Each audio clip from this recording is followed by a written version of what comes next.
All right, ladies and gentlemen, welcome again to the Cube Reaper channel. Today we're talking about BLOB because tomorrow this is the new card that is coming out.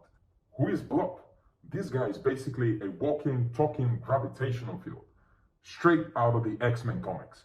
He's huge, like he skipped every leg day but nailed the buffy huge, you know?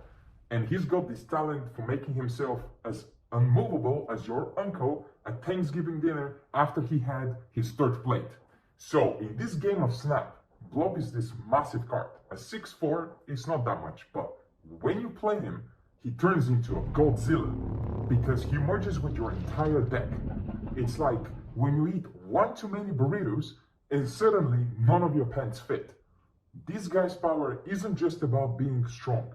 It's about being so large that gravity starts asking him for tips. Now, BLOB got this merge thing going on. It's like Phoenix Force and Hulkbuster. Basically, your deck becomes his personal gym, beefing him up. Play him early, and he's bigger. But then you're out of cards, like trying to text after midnight with, 1% battery. And if your opponent is playing with Darkhawk and Mystique, they're gonna feel like they just walked into a surprise party where they're the piñata. BLOB also got this side gig going on, a kind of niche ability that he can't be moved. That's about as useful as a screen door on a submarine, except when it's not. Think of it like having a Swiss Army knife when you only really need the bottle opener. The best way to play BLOB? Well, get yourself a deck that's like a steakhouse menu, full of heavy hitters. BLOB loves cards that are more jacked than a gym rat on supplements. When we're talking big, powerful cards that could make the Hulk look like a ballet dancer. Then there's BLOB Hella Tag Team. It's like putting two heavyweight champs into the ring and watching the chaos unfold. If you can't play Hella, BLOB's your plan B.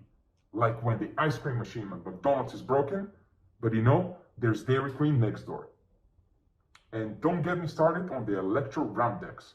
It's like cheating BLOB into a buffet line. He gets bigger, faster. It's a risky move. Like texting at your ex at 2 a.m., but sometimes you gotta live dangerously.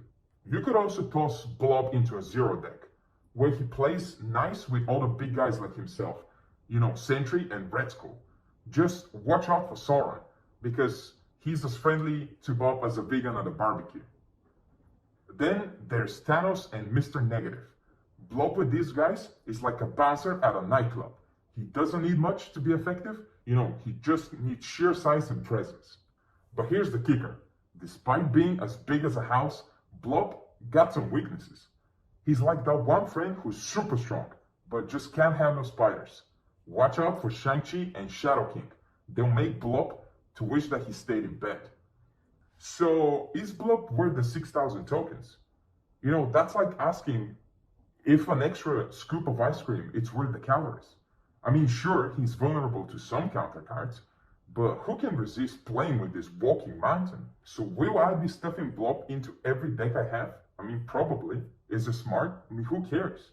All right, and please let me know, guys, what are you planning to buy BLOB? I know I will, as I explained here. And I would like to see what kind of combos you're gonna pull.